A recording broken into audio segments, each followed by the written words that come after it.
akan kita semua ya.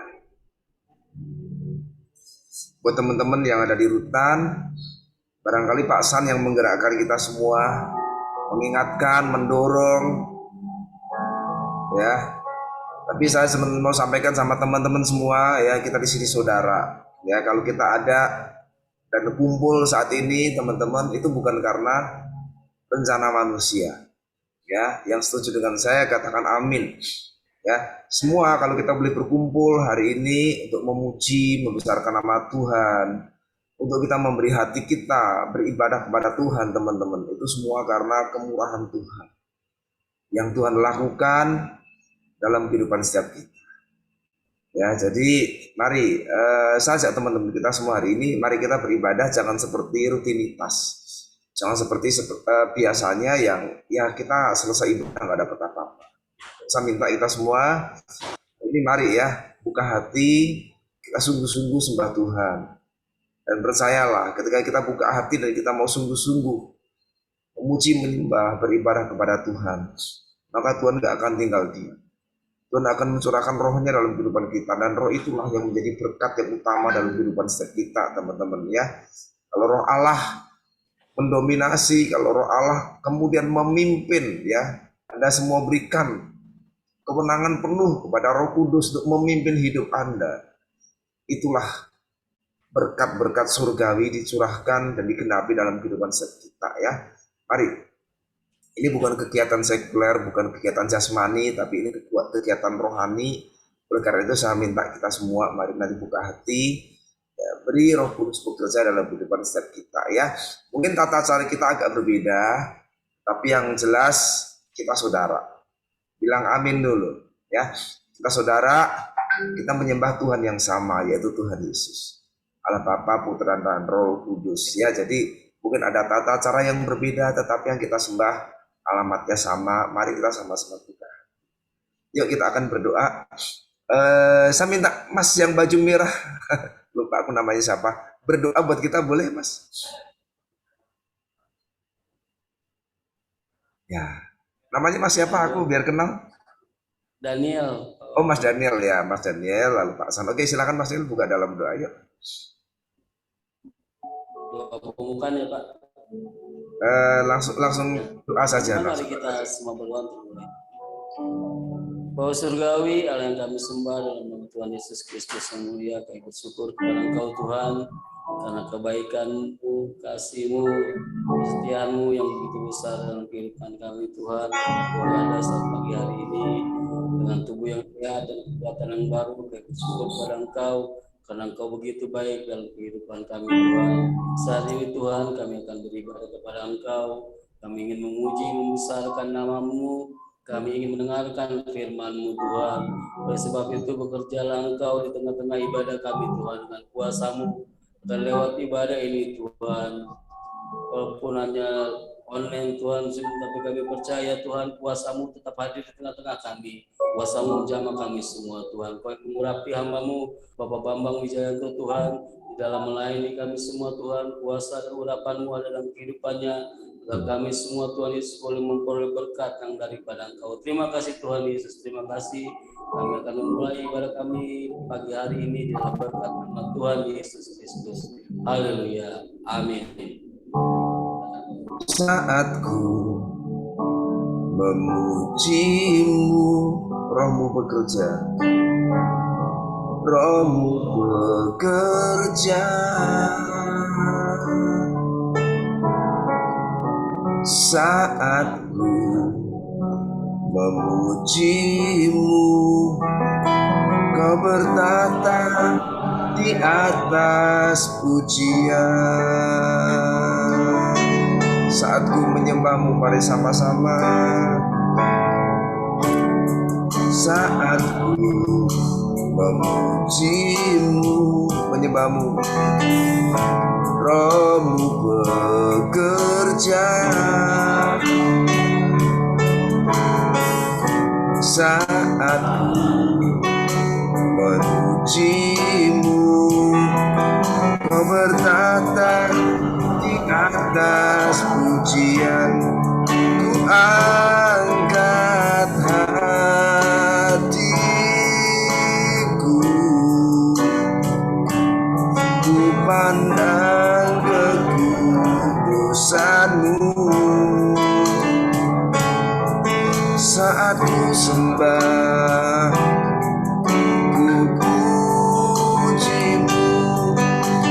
rasakan kehadiran-Mu Tuhan. Ku angkat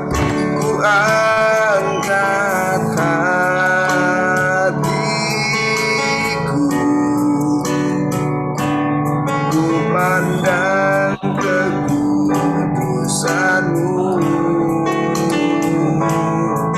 Saat ku sembah, ku puji-Mu, ku rasakan kehadiran-Mu Tuhan. Saat kami menyembah, Roh-Mu bekerja tengah-tengah kami Tuhan Yesus. Kami mau lebih lagi sembah Engkau, kami mau lebih lagi tinggikan nama-Mu Tuhan. Saat ku menyembah-Mu, Roh-Mu bekerja. Saat ku memuji-Mu, Kau bertata di atas pujian. Ku angkat hatiku, ku pandang kekudusan-Mu.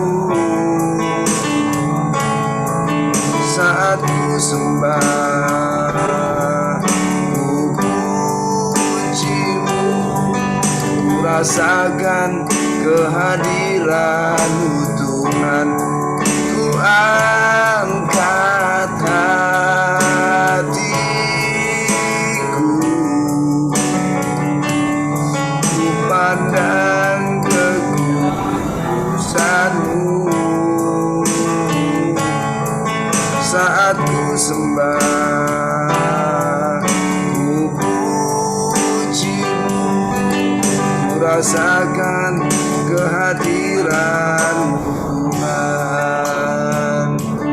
Mari katakan sama-sama dari awal. Saat ku menyembah-Mu, saat ku menyembah-Mu, Roh-Mu bekerja.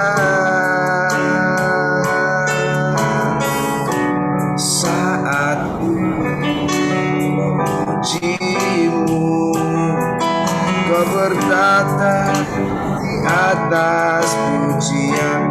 Ku angkat hatiku, ku pandang kekudusan-Mu. Saat ku sembah, ku puji-Mu, ku rasakan kehadiran-Mu Tuhan. Ku angkat hatiku, ku pandang kekudusan-Mu. Saat ku sembah, ku puji-Mu, ku rasakan kehadiran-Mu Tuhan. Ku puji-Mu, ku rasakan kehadiran-Mu Tuhan. Ku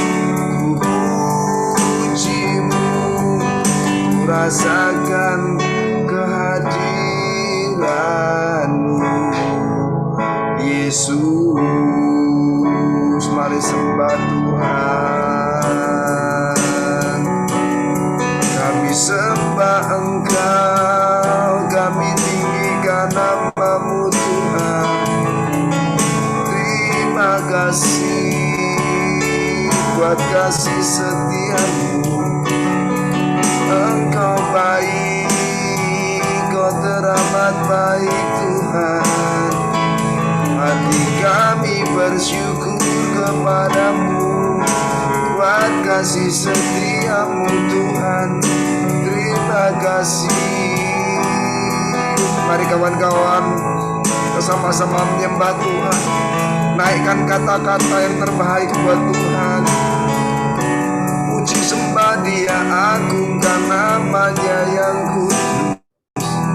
Haleluya. Biar Engkau disenangkan dengan pujian kami Tuhan. Terima kasih. Haleluya. Tiada yang seperti Engkau, tiada yang seperti-Mu Tuhan. Engkau baik, Engkau teramat baik. Kami bersyukur buat kasih setia-Mu. Terima kasih, terima kasih Tuhan. Terus sembah Tuhan. Mari masing-masing beri hatimu sama Tuhan. Buka hatimu di hadapan Tuhan. Saya yakin dan percaya, walau kita berjauhan, tapi kita sama-sama hadiratnya melawat kita semua. Mari teman-teman buka hatimu di hadapan Tuhan dengan pengharapan hanya kepada Tuhan. Mari rasakan kasih-Nya dinyatakan dalam kehidupan setiap kita.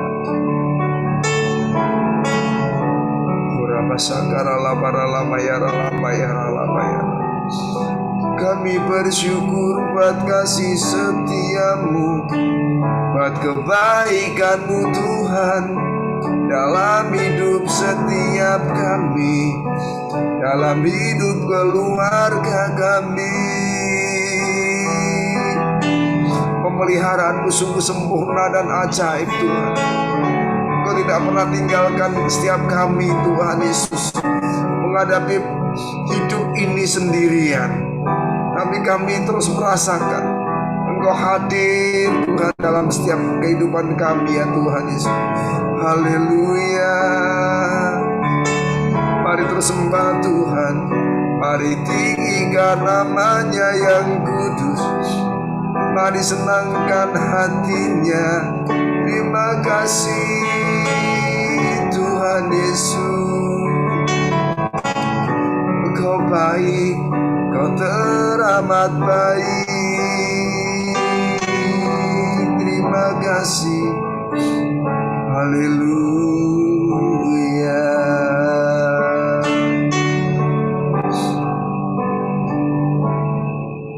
Oh, praise His name of the Lord our God. Oh, praise His name forevermore. For endless days we will sing your praise. Oh Lord, I can. Oh, praise the name for the Lord our God. Oh, praise His name forevermore.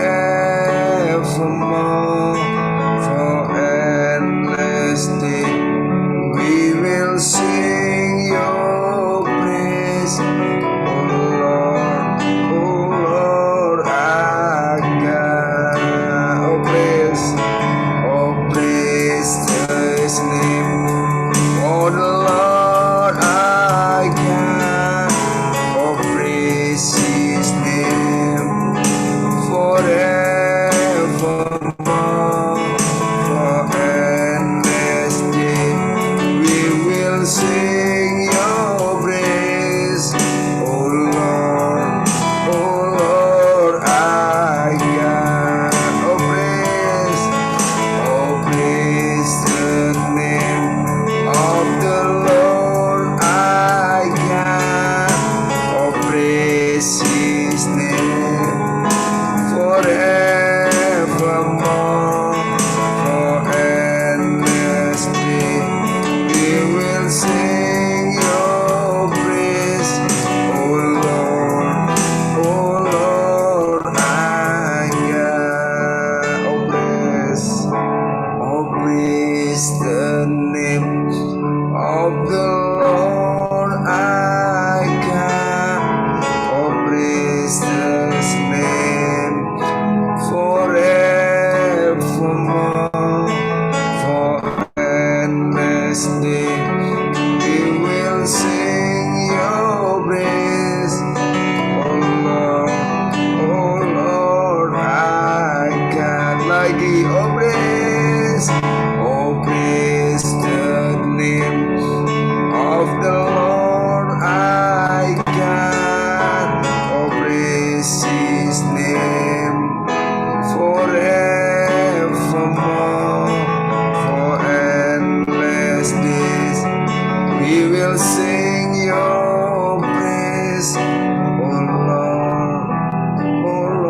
teman-teman, saya undang kita semua bangkit berdiri sambil mengangkat tangan di hadapan Tuhan. Katakan lagu ini.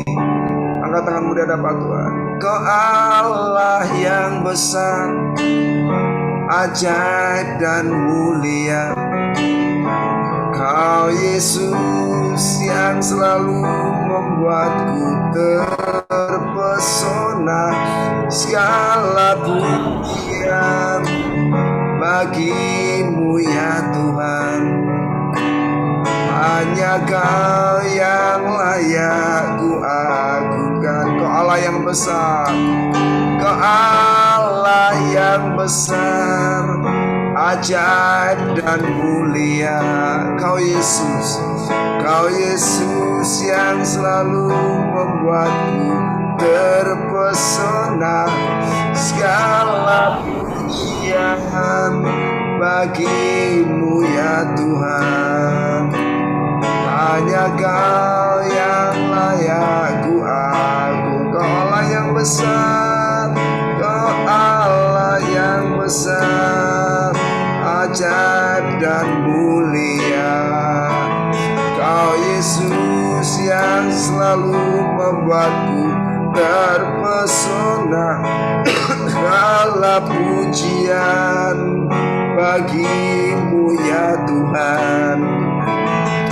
Hanya Kau yang layak ku agung. Lagi Kau Allah yang besar, Kau Allah yang besar, ajaib dan mulia.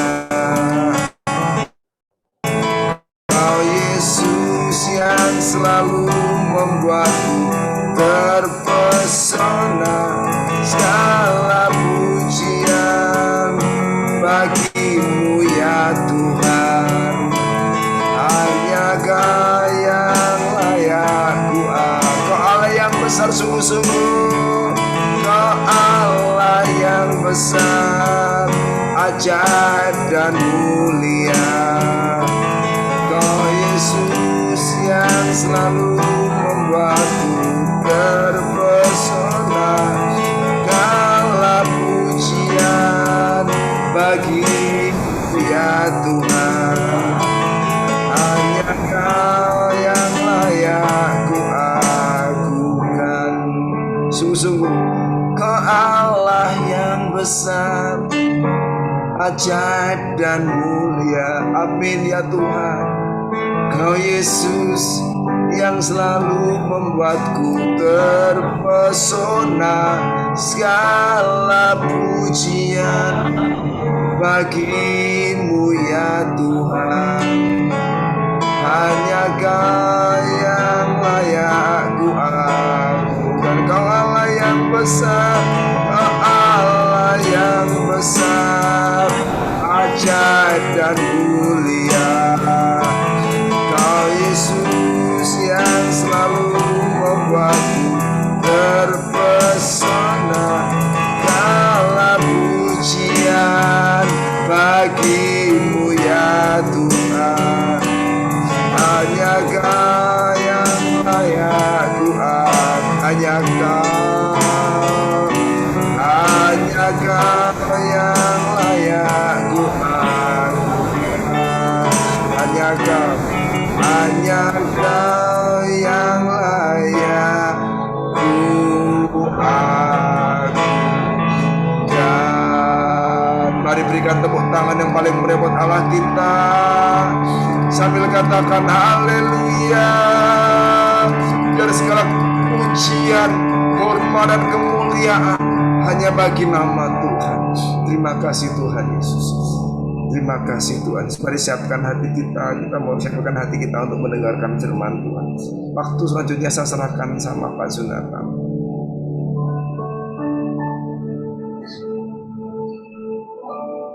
Haleluya, haleluya. Bapa kami yang di surga, kami mengucap syukur Tuhan. Buat pagi hari ini Tuhan, tidak secara kebetulan Tuhan kami boleh hadir bersama-sama. Kami mengucap syukur Tuhan, Kau memberikan kami kesempatan Tuhan untuk beribadah Tuhan. Ada begitu banyak orang yang saat ini tidak bisa karena terbaring sakit, karena banyak hal Tuhan. tapi kami diberi kekuatan Tuhan pada pagi hari ini Tuhan. Kami diberi kesehatan, kami diberi tubuh yang sehat Tuhan. Dan hari ini kami masih bernafas itu semua karena kebaikan-Mu Tuhan. Bapa, kami rindu Tuhan hari ini Tuhan, kami mau belajar Tuhan. Kami mau rendahkan hati kami Tuhan, hari ini, pagi hari ini Tuhan. Kami mau mendapatkan sesuatu daripada Engkau Tuhan. Karena di dalam nama Tuhan Yesus ada pengharapan yang baru ya Tuhan. Di dalam nama Tuhan Yesus Tuhan ada pertolongan Tuhan. Dan di dalam nama Yesus ada kesempatan kedua Tuhan. Kami semua Tuhan berharga di mata-Mu Tuhan. Kami mengucap syukur Tuhan kalau pagi hari ini Tuhan kami akan mendapatkan sesuatu yang baru Tuhan. Kami akan mendapatkan sesuatu terobosan-terobosan dalam hidup kami. Cara berpikir kami Tuhan. Oh semangat kami Tuhan. Oh mental kami Tuhan. Semuanya Tuhan. Sikap kami Tuhan akan berubah Tuhan. Mulai hari ini Tuhan kami akan melihat kebaikan dan kemurahan-Mu dinyatakan dalam hidup kami Tuhan. Terima kasih Tuhan buat pagi hari ini Tuhan. Sekali lagi mengucap syukur Tuhan buat kebaikan-Mu Tuhan. Engkau memberi kami kesempatan Tuhan untuk melayani, untuk kita hidup dengan semua kami masih diberi kesempatan yang kedua. Terpujilah nama-Mu. Kalau sebentar kami akan sama-sama menikmati firman-Mu. Tuhan berikan kami hati seorang murid yang mau duduk diam, yang mau belajar, yang mau menyimak setiap perkataan-perkataan daripada firman Tuhan. Terpujilah nama-Mu, dalam nama Tuhan Yesus. Mari kita sama-sama katakan amin. Amin. Iya, terima kasih Pak Bambang. Iya, sekali lagi saya mengucapkan terima kasih kepada Pak San Christian yang telah memberikan saya kesempatan untuk bisa melayani pada pagi hari ini. Ya, sekali lagi terima kasih. Nah, saya mau tes suaranya. Bapak-bapak, shalom. Kalau bisa dengar suara saya, volumenya cukup, bisa lambaikan tangan. Iya. Saya panggil bapak-bapak, ya, teman-teman, saudara-saudara. Ya, saya sebelumnya ini pertama kali buat saya bawakan sharing di tempat Bapak. Sebelumnya saya kenalan dulu, kalau tidak kenal maka tidak sayang. Nama saya Jonathan, saya temannya Pak Bambang.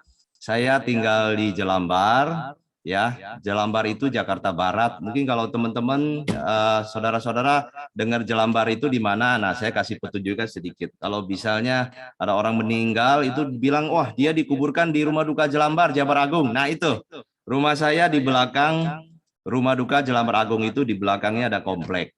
Nah, tapi kalau saudara saya sebut begini masih belum tahu juga. Saya kasih tahu patokan ini, saudara pasti tahu. Jelambar itu dekat Kalijodo. Ya, Kalijodo, saudara pernah dengar, itu adalah tempat prostitusi terbesar di Jakarta Barat berseberangan dengan Jakarta Utara. Ya, Kalijodo itu udah disulap sama gubernur kita yang sebelumnya dari tempat di mana kehidupan malam dirubah menjadi satu taman atau disebut dengan Erpetra yang termahal di Jakarta, ya, itu sampai pakai budget itu 20 miliar. Ya, Kalijodo sekarang berubah menjadi taman, orang bisa jogging, orang bisa senam, orang bisa main sepeda, orang bisa main skateboard, tapi itu lapangannya itu taraf internasional. Orang-orang dari Serpong, orang-orang dari Bekasi itu datang semua pakai mobil untuk skatepark di situ. Nah, saya biasa ada waktu bawa anak saya, ini kayak lagi liburan, bawa mereka ke sana. Itu mereka ada treknya seperti ini, seperti yang kita suka lihat di kejuaraan-kejuaraan seperti itu. Bawa anak saya jalan-jalan ke situ, senam, olahraga.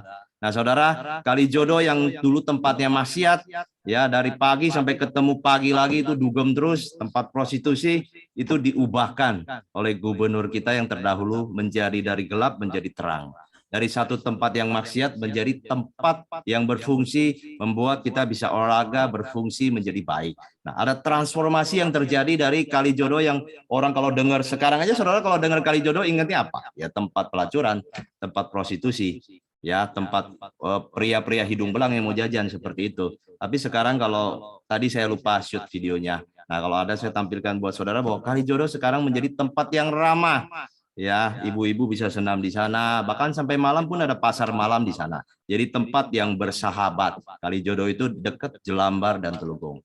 Nah, saudara, saya mau kasih tahu kepada saudara bahwa tiada yang mustahil ketika Tuhan itu bekerja. Apapun yang orang anggap tidak mungkin, Kalijodo itu udah berapa kadaluarsa itu berapa puluh tahun itu tidak bisa diganggu, tidak bisa disentuh, tidak bisa dijamah. Tapi saat hari ini, ya kalau saudara lihat di handphone, saudara tulis Peta Karijodo, itu yang paling hebat, paling keren. Nah, saudara seperti itu. Nah, hari ini saya percaya saya sudah siapkan ada video yang akan kita tonton, dan juga nanti saya pribadi akan bersaksi tentang kehidupan saya. Nah, saya minta saudara itu barang 1 jam ke depan ini saudara benar-benar jangan main handphone, jangan main WA, ya saudara menyimak benar-benar, saudara fokus. Nah, sebentar kita akan menonton sebuah film, video pendek. Nah, saya minta bapak-bapak, saudara-saudara menyimak ya. Nah, saya minta ruangan mungkin lampunya bisa dimatikan supaya proyektor infokus kita bisa fokus ya. Sebentar dimatikan, nanti filmnya udah selesai bisa dinyalakan lagi. Ini supaya nanti layar saudara agak gelap jadi saudara bisa nontonnya dengan jelas. Saudara lihat teksnya, lihat ucapan orang ini, lihat apa yang sedang dia lakukan, dan lihat situasi kondisi dia. Dan ini akan menginspirasi saudara. Ya, selamat menyaksikan. Anggap aja saudara lagi di bioskop nih. Udah lama nggak ke bioskop nonton 21. Nah, hari ini saudara nonton bareng sama saya. Video singkat ini akan cepat berlalu, tapi saya percaya pesannya akan sangat kuat sekali. Selamat menyaksikan.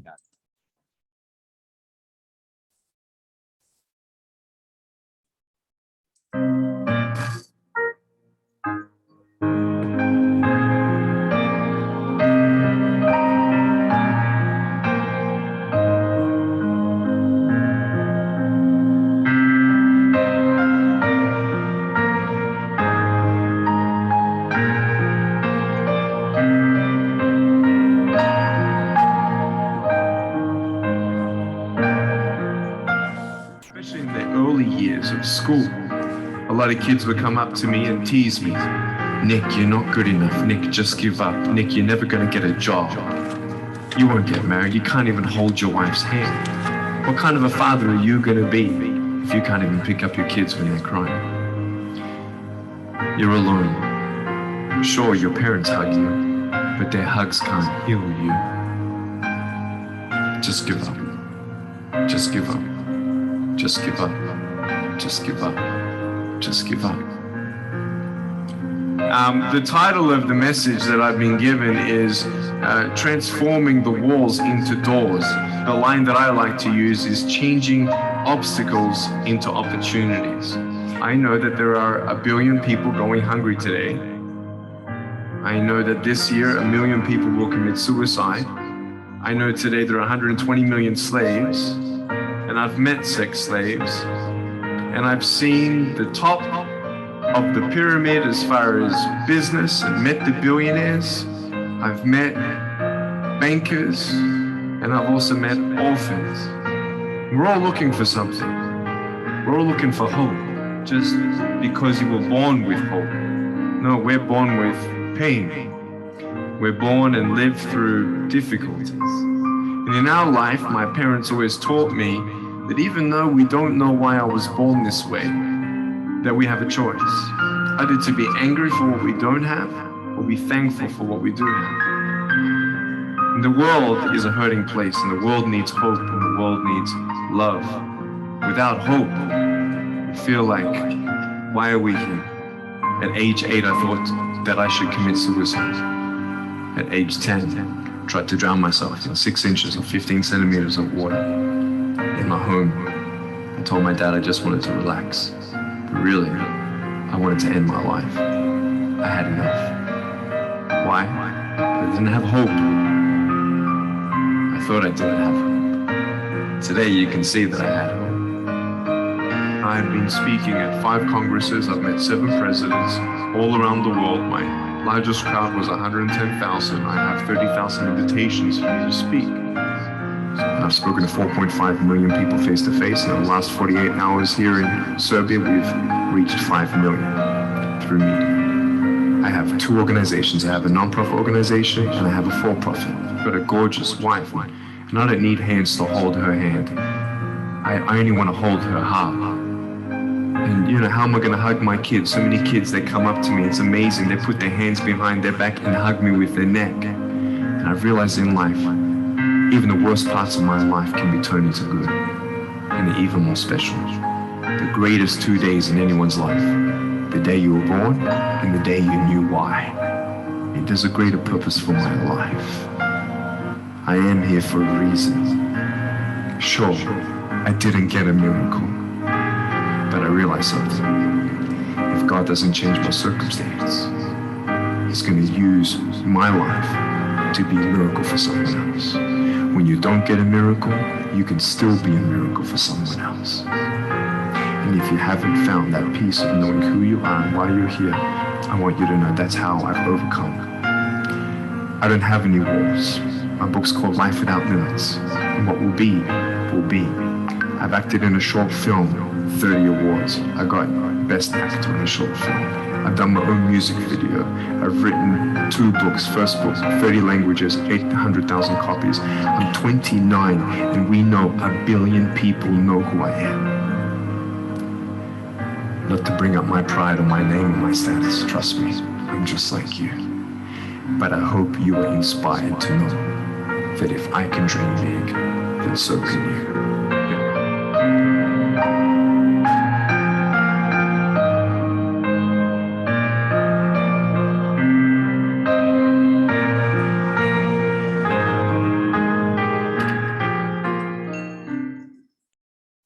Iya, saudara-saudara, gimana videonya? Mantap, bisa kasih jempol? Ya, bisa angkat tangannya, kasih jempol. Videonya tadi saudara tanggap maksudnya? Mengerti maksudnya? Nah, saudara, saya mau challenge saudara lagi. Siapa yang di sini tidak punya tangan? Nggak punya tangan, 2 tangan nggak ada, kakinya juga nggak ada. Nggak punya tangan, nggak punya kaki, tapi masih punya semangat. Nah, saudara, itu dia sekarang ya, si Nick ini yang luar biasa. Nah, saudara, hidup saudara juga bisa jadi luar biasa seperti ini. Tapi kenyataannya memang Nick ini lahir tidak punya kaki dan tidak punya tangan, dan dia hidupnya menderita sekali. Saudara, tadi kalau saudara lihat dia kesaksian, dia dari kecil dia sudah diejek waktu sekolah.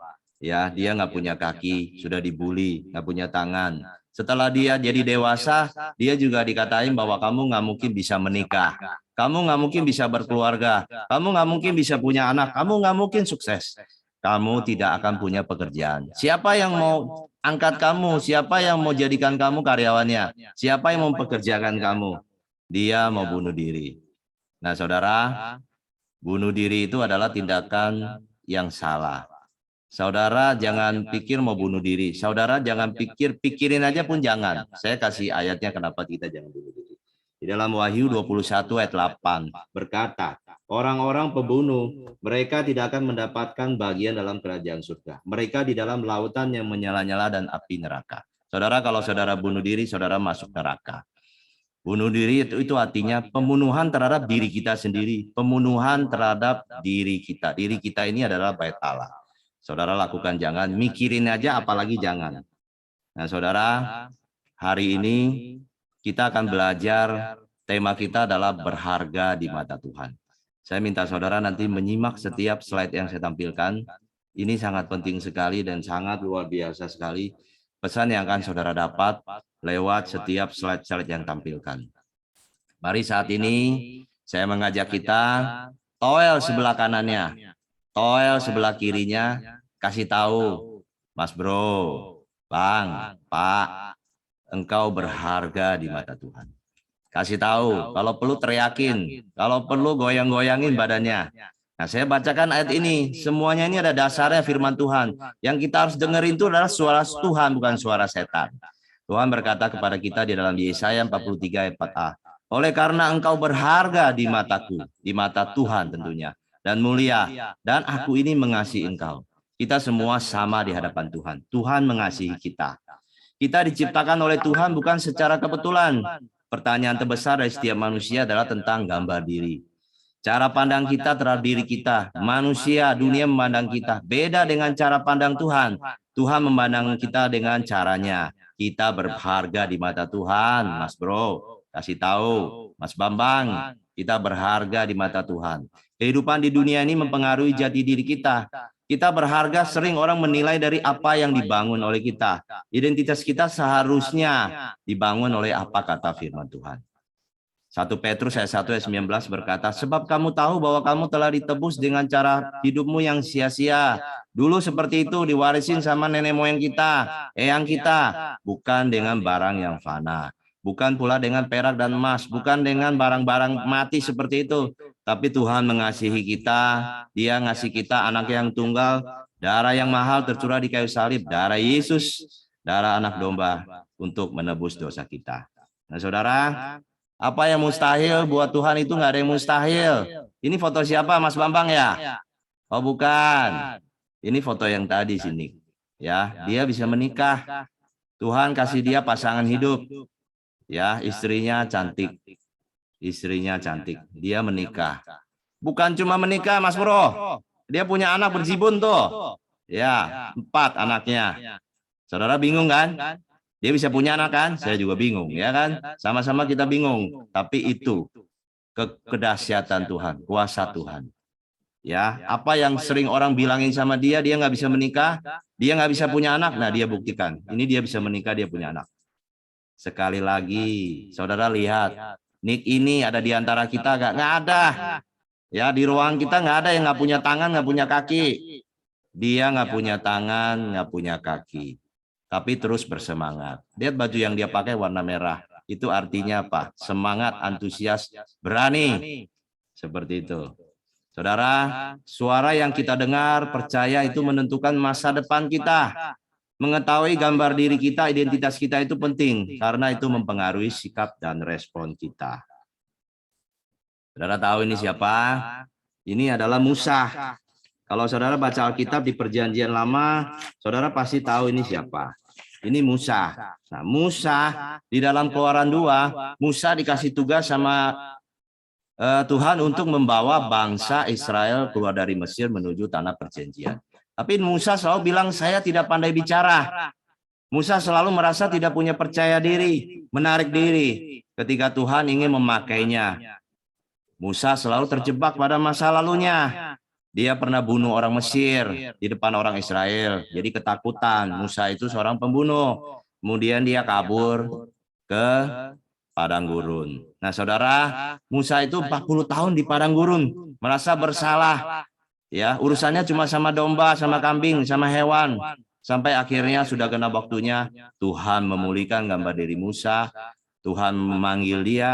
Nah, saudara, Musa itu berubah dari pecundang menjadi pahlawan. Ya, dia diberikan otoritas oleh Tuhan. Siapa yang tidak tahu orang yang membelah Laut Merah, Laut Teberau, supaya bangsa Israel bisa lewat, hak yang supranatural, hal yang luar biasa daripada yang biasa, hal yang mustahil itu Tuhan kerjakan dalam lewat hidup Musa. Saudara, untuk mengubah gambar diri kita, kita harus pakai kacamata Tuhan. Cara pandangnya Tuhan, bukan kacamata dunia. Gambar diri kita ini ditaruh dalam diri kita supaya kita tahu kita berharga di mata Tuhan. Dunia selalu menuntut bahwa apa yang harus kita miliki baru kita berharga.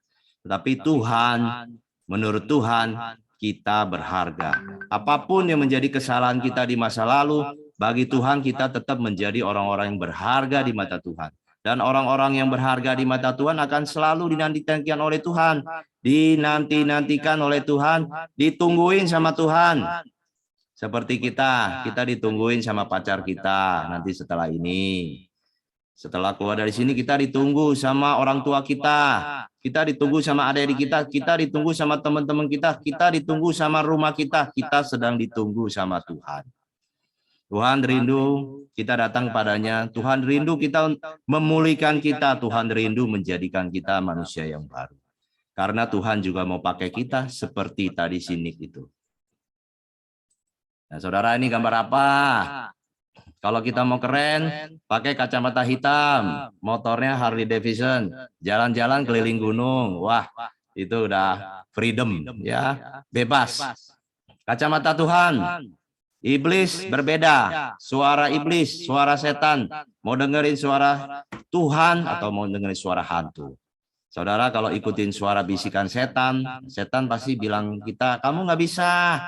Kamu dari dulu nggak bakalan sembuh. Kamu nggak bisa melakukan ini. Kamu nggak mampu. Kamu nggak ada potongannya dah.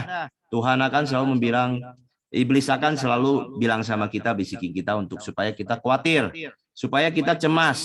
Lama-lama kita jadi stres. Pernah lihat orang stres ngomong sendiri, ketawa sendiri. Lama-lama kita jadi gila, sakit. sakit jiwa, sakit semuanya, pokoknya semua sakit. Menyalahkan diri sendiri, menyalahkan keadaan, menyalahkan Tuhan. Yang paling parahnya lagi, hidupnya senantiasa mengeluh, malas, tidak melakukan apa-apa. Tetapi saudara, ketika saudara mau dengerin kata Tuhan, ingat, Tuhan itu selalu memberikan kita rasa tenang, damai sejahtera. Kalau dari awal saya bilang shalom, berarti damai sejahtera turun atas kita semua. Damai sejahtera turun ruangan yang saudara sedang sama-sama, hati saudara. Nah, saudara punya hati jadi bisa mengasihi, bisa berbagi, bisa bersyukur apapun keadaan saudara. Bisa berdoa, bisa tenang, bisa baca firman Tuhan, dan saudara tidak mudah menyerah. Nah, saudara, saya janji tadi saya mau bersaksi kepada saudara.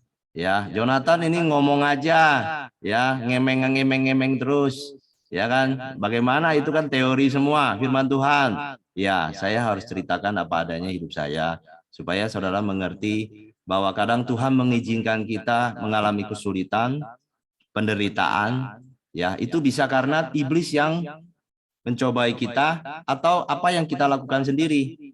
Saudara, suatu ketika ada satu orang naik motor, nggak pakai helm. Boncengan bertiga, lawan arah. Kemudian dia nabrak mikrolet.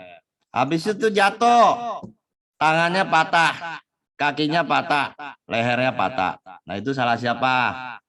Salah iblis, salah Tuhan, salah diri kita sendiri. Ya, itu konsekuensi yang kita terima karena kita melakukan kesalahan.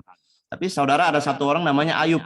Dia orang yang saleh di depan Tuhan, tapi dia dicobai oleh iblis. Nah, saudara harus bisa bedakan apa yang saudara alami itu adalah apa yang kita lakukan sebelumnya. Apakah itu kesalahan saya sendiri, apa itu Tuhan yang izinkan. Nah, saudara, hati-hati ya, jangan apa-apa, wah salahnya Tuhan, salah. Bisa-bisa salah saya sendiri. Nah, tapi hari ini saudara, Tuhan itu sudah mengampuni kita.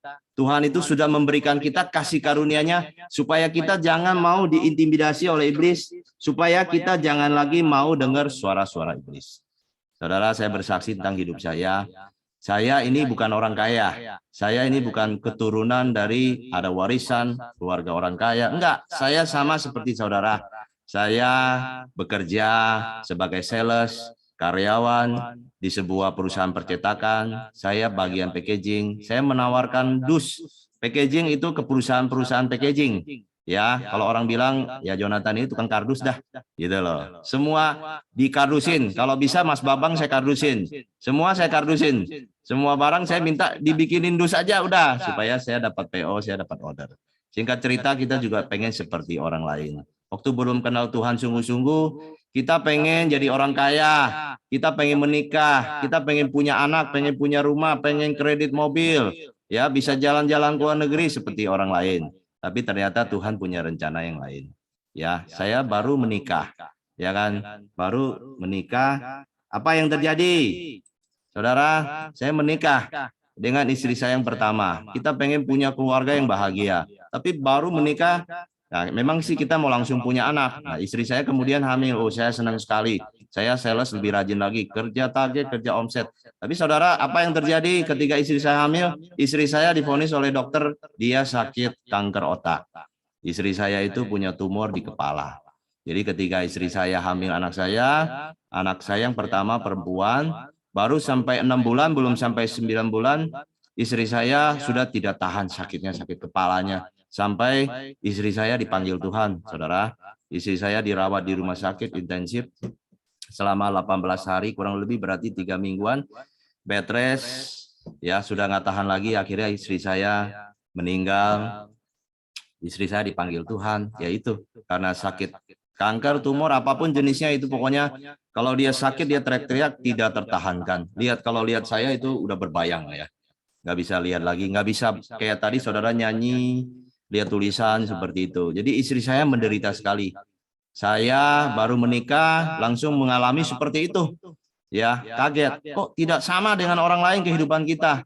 Kok begini ya, Tuhan? Kok bisa begini ya? Oh, istri orang baik-baik aja, istri kita sakit. Teman-teman kita semua lancar-lancar aja, istrinya hamil, anaknya lahir normal, tapi kok kita nggak begini? Kok sepertinya Tuhan tidak adil. Nah, saudara, apa yang terjadi? Anak saya lahir bulan 6, ya. Orang-orang kalau lahir itu anak itu 9 bulan, tapi anak saya lahir 6 bulan. Berarti prematur. Kalau prematur itu 7 bulan, ini 6 bulan. Orang-orang lahir anaknya 3 kilo, anak saya lahirnya 900 gram, saudara. 900 gram itu nggak sampai sekilo. Berarti nggak lebih besar daripada pepaya California. Nah, saudara, kalau beli pepaya California kan manis segitu tuh, itu lebih kecil lagi. Jadi dia punya tangan cuma segede jari telunjuk kita. Seperti itu. Saudara, anak saya perempuan lahir normal dalam usianya 6 bulan. Belum punya retina, paru-parunya belum sempurna, jantungnya belum sempurna, kulitnya itu masih lendir. Nah, anak saya itu lahir, dokter minta saya kasih uang jaminan itu deposit 100 juta. Saudara, saya seorang sales kardus, uang saya udah habis untuk berobat untuk istri saya. Sekarang ditambah lagi anak saya di rumah sakit, dirawat di NICU. Kalau bayi itu bukan ICU, NICU ya tulisannya, NICU pokoknya seperti itu.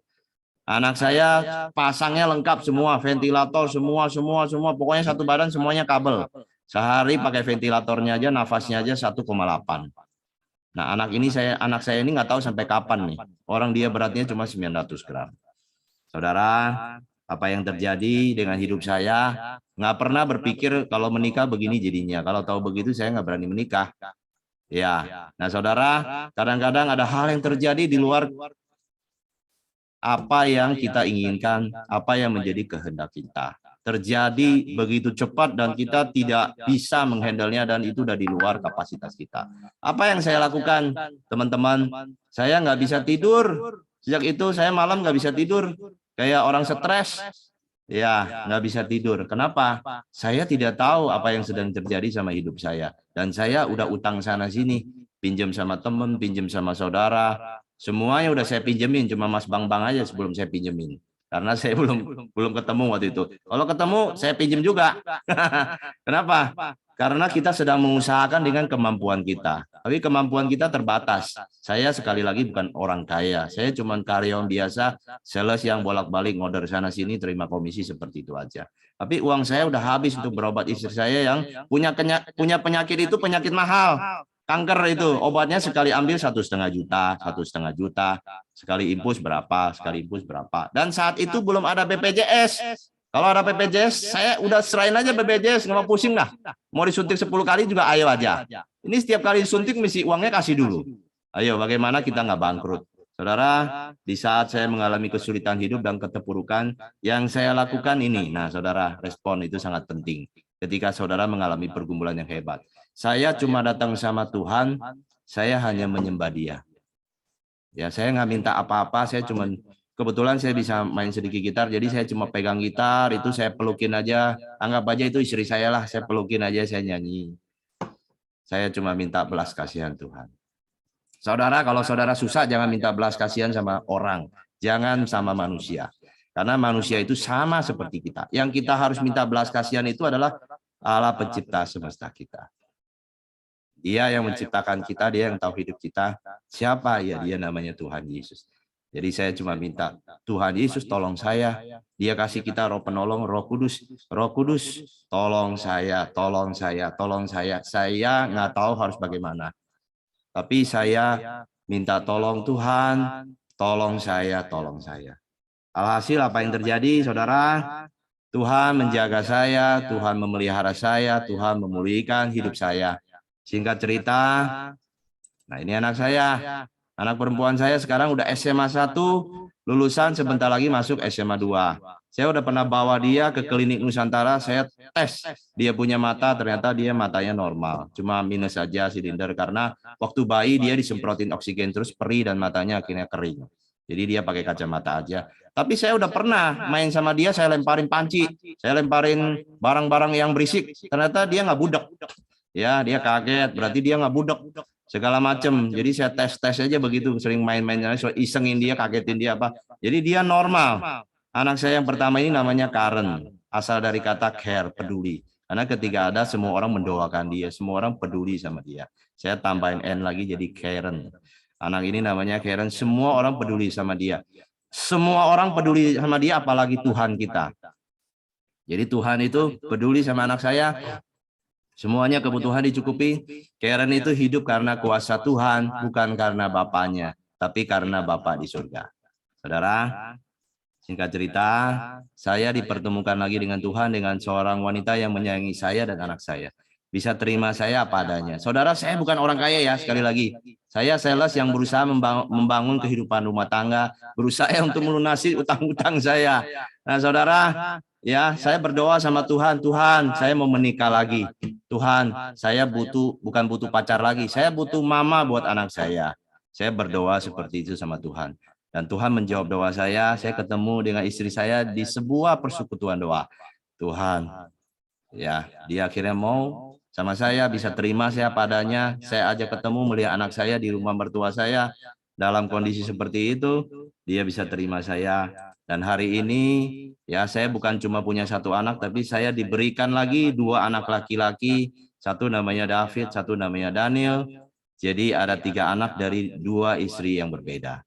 Saudara, ketika kita percaya sama Tuhan, kita nggak sanksi sama Tuhan, kita nggak curiga sama Tuhan. Tuhan, what happened nih? Apa yang sedang terjadi dengan hidup saya? Kita tidak mengeluh, tapi kita tidak juga menyerah, kita tidak putus asa, tapi kita pasrah sama Tuhan. Saudara, beda ya putus asa sama pasrah ya. Kalau putus asa itu udah hopeless. Ya, kalau pasrah itu kita serahkan sama Tuhan. Tuhan, saya serahkan keluarga saya sama Tuhan. Saya serahkan utang-utang saya sama Tuhan. Wah, saudara, Tuhan itu ajaib ya. Istri saya ini bukannya cuma mengasihi saya, bisa terima saya padanya. Dia adalah seorang pendoa dan dia adalah seorang suka bergerak dalam misi. Ya, kami sama-sama saat ini sedang membangun sebuah komunitas. Dan kita juga sering misi. Kadang-kadang kita ke tempat daerah terpencil. Ya, kadang-kadang cuma pakai motor, naik motor.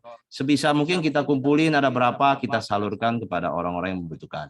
Tapi taraf kita adalah pada kaum marginal. Ya, seperti itu. Jadi kita bergerak di Missio Dei, melakukan amanah agung yang tinggal 11 tahun lagi. Saudara, Tuhan Yesus baik, jangan pernah menyerah, kita berharga di mata Tuhan. Nah, saudara, sebelum saya menutup sharing kita pada pagi hari ini, ya, kalau saya ada di sana mungkin uangnya saya kasih. Cuma karena virtual terpaksa, saya belum bisa ngasih uangnya. Nah, saudara, ini uang berapa? Ya, ini 100.000. Kita punya uang lembaran yang paling tinggi nilainya ini 100.000. Nah, saudara, saya mau ambil ilustrasi ini, coba saudara simak baik-baik. 100.000 ini saya remas kucel-kucel ya. Nah, jadi hancur tuh. Ya, jadi begini tuh, jadi lecek. Nah, kemudian uang ini saya taruh di bawah. Saya injek-injek. Pakai sepatu saya yang udah kotor, saya injek-injek. Ya kan? Habis itu saya remes-remes lagi. Kemudian saya buang ke tong sampah. Saya masukin ke tong sampah. Saudara, uang yang tadi saya lakukan itu, kemudian ada OB datang. Nah, ada OB datang suka bersih-bersihin tempat sampah. Nah, dia kemudian ketemu uang 100.000 ini. Saudara, saya mau tanya kepada saudara, uang 100.000 ini setelah dia ketemuin, dia bisa pakai nggak untuk belanja di Indomaret? Ah, saudara, makna yang kita tadi saya gambarkan itu adalah walaupun ya hidup kita ini udah hancur, hidup kita ini udah diremes-remes, hidup kita ini udah diinjak-injak, bahkan kita sudah dibuang, kita sudah diabaikan, kita sudah tidak dianggap, tidak masuk hitungan, tidak memenuhi syarat. Ya, saudara, tetapi ini tetap 100.000. Ini tetap uang. Kita ini tetap anak Tuhan. Ketika kita menerima Yesus sebagai Tuhan dan Juru Selamat, Tuhan sudah memindahkan kita dari gelap kepada terang. Saudara, saudara itu berharga di mata Tuhan. Saudara tetap bernilai. Uang yang sudah masuk tong sampah ini tidak pernah jadi goban. Cepat dibuang ke tong sampah jadi goban. Dilecek-lecek jadi cipango, diinjek-injek jadi ceban. Enggak seperti itu. Saudara, apapun yang saudara hadapi, masa lalu saudara, apapun yang terjadi, saudara tetap tidak pernah kekurangan nilainya di hadapan Tuhan. Saudara tetap anak-anak Tuhan. Kita semua adalah sama, equal. Kita sama di hadapan Tuhan, kita itu sama. Ilustrasi tentang uang ini saya minta saudara ingat ketika saudara sedang down. Ketika saudara sedang nggak bisa tidur, seperti saya waktu itu. Saudara mungkin udah depresi, nggak bisa tidur terus, udah frustasi. Tapi saya mau kasih tahu kepada saudara, kita ini tetap berharga di mata Tuhan. Makanya Allah pencipta semesta langit, Allah Bapa itu merelakan anaknya yang tunggal Tuhan Yesus. Ngapain? Ngapain nyari-nyari kita yang terhilang? Turun ke dalam dunia untuk mencari kita, mengampuni kita, menebus dosa kita, supaya kita hidup di dalamnya. Saudara, supaya kita hidup di dalam rancangannya. Rancangan dia itu apa? Rancangan damai sejahtera, bukan rancangan kecelakaan. Walaupun kita pernah gagal, kita pernah kotor, hancur, terbuang, tersisihkan, kita sekali lagi, seburuk apapun, kita sangat berharga di mata Tuhan. Amin, saudara. Nah, sekarang sentil tuh kuping sebelahnya, dijewer-jewer dikit, bangun. Bos, bangun bos. Bangun Mas Bro. Ya, kita ini adalah raja. Karena apa? Tuhan Yesus itu raja. Kita ini bos. Ya kan? Jadi kita DNA-nya seperti itu. Saudara jangan pernah sedikit pun menganggap saudara itu kalah.